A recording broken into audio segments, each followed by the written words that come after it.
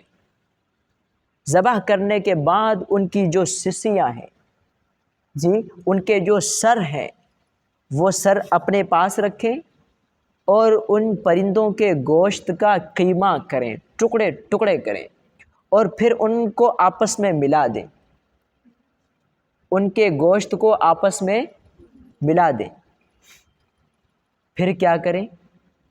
آپ گوشت کے 4 ٹکڑے کریں، سارے پرندوں کو ذبح کریں ان کے سر آپ کے پاس رہیں، ان کے گوشت کو ملا دیں، 4 پہاڑوں پر، ہر ایک پہاڑ پر ایک ٹکڑا رکھ دیں، گوشت کے 4 ٹکڑے کر کے ایک ایک پہاڑ پر رکھ دیں، اور پھر ثم ادعوہن یأتینک سعیا، پھر آپ ان کو بلائیں کہ اے کبوتر آ جا، اے مرغی آ جا، اے مور آ جا، اے کوے آ جا۔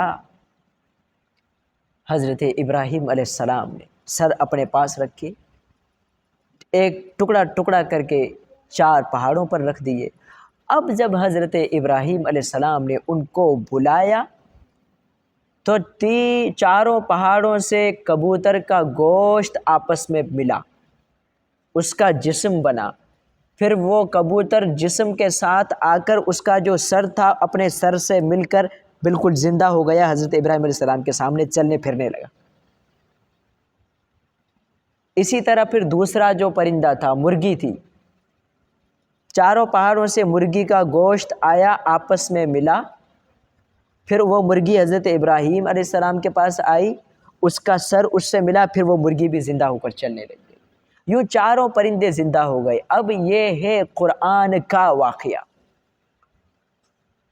نبی کا معجزہ ہے، اللہ کی قدرت کا کرشمہ ہے۔